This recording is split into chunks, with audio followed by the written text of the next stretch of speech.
This is TechCrunch. Apple debuts its most powerful chip ever. I'm Imran Sheikh, and your Daily Crunch starts right now. On Tuesday, Uber said it's introducing a new live video streaming feature for parents to keep track of their children's safety during rides. Now, the company said that the feature will roll out across the U.S. nationwide in the coming weeks. The new live streaming feature uses the driver's selfie camera for the video feed. Once the ride starts, the parent or guardian account gets a notification if the video stream is available. If they choose to watch the stream, both the driver and the teen are notified. Uber said that only parents or guardians' accounts linked to the teen's account can look at the live stream. There's no opt-out for others who might be traveling with the teen to not appear on the live feed. Once the ride ends, no one, including the driver, the teen, or the parent or the guardian, has access to the video. While Uber said the video is encrypted, it is not clear if it's end-to-end encrypted, meaning that Uber would not be able to access the recording. A spokesperson for Uber did not say when asked by TechCrunch.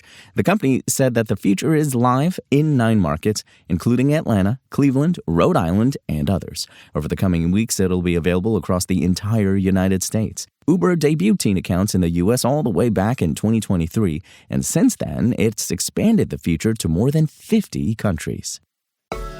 Well, it's looking like over the weekend, Amazon significantly raised the prices of its hardware devices, jacking them up by as much as 60% in some cases.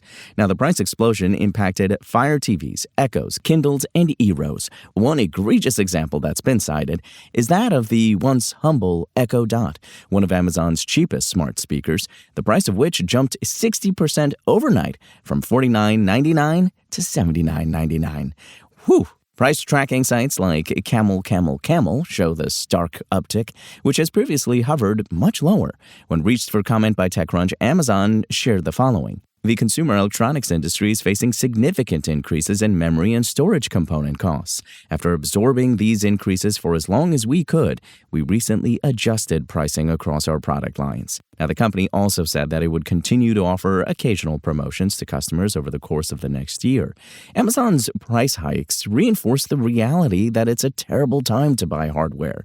You see, the global memory shortage fueled by the AI boom, also known as Ramageddon, is driving up the cost of producing devices of all stripes. As a result, companies are increasingly passing on the costs to their customers. In a sign of the times, Apple even recently hiked its prices and has sought to offset the steep new rates by introducing a device leasing program, thus allowing users to pay off their devices over time. The RAM shortage is expected to continue throughout 2027 before prices potentially crest and then stabilize in 2028. Apple announced 2 new processors on Tuesday, which power its new Mac Mini and Mac Studio models, the M5 Ultra and M6 chips. Now, the M5 Ultra, which Apple deems its most powerful chip ever, fuses 2 dual-die M5 Max chips to form Apple's first quad-die chip, designed to manage hefty AI workloads. The chip includes an up to 36-core CPU and up to 80-core GPU, and 1.2 terabytes per second of unified memory bandwidth, which is 50% more than the M3 Ultra, which Apple released only about a year and a half ago. Now, while the M5 Ultra is designed for professionals doing compute-intensive work like complex 3D rendering, visual effects, and running frontier AI models, the Mac Studio with M5 Ultra will no doubt appeal to hobbyist AI developers as well. But Apple's M6 chip is more geared toward these everyday users, according to the company. You see, Apple trailed behind its competition when it comes to building its own proprietary AI model. I mean, the long-awaited Siri upgrade is powered by Google's Gemini, for crying out loud. But Apple has excelled in using on-device tech to allow users to more securely take advantage of tools like Face ID and Touch ID, which would be a privacy nightmare if processed via the cloud. Similarly, Apple's emphasis on powering on-device AI workloads could be where the company has a chance to shine, offering a more secure, controlled environment for developers to experiment with new AI tools. Apple's newest Mac Mini devices are available for pre-order now, starting at $899. They'll ship after September 22nd. We now go to the latest in startup business news all in about 1 minute with our friend, producer Dennis. Imran, thank you, and let's talk about Airbound. This Indian startup building autonomous drones has raised $37 million in fresh capital as it pushes to make moving goods through the air as cheap as trucking them by road. The Series A comes less than a year after Airbound raised an $8.65 million seed round. With this funding, the 3-year-old startup has raised nearly $50 million.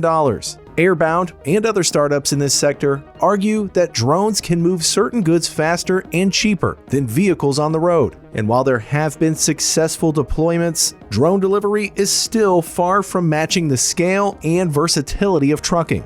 Airbound is trying to close this gap by redesigning the aircraft to make it more competitive with ground transportation. And folks, that's your Daily Crunch. Today's stories were reported by Lucas Ropek, Sarah Perez, Amanda Silberling, and more awesome TechCrunch journalists. We'll see you here tomorrow. Same tech time, same Crunch channel, and until then, find us at TechCrunch.com.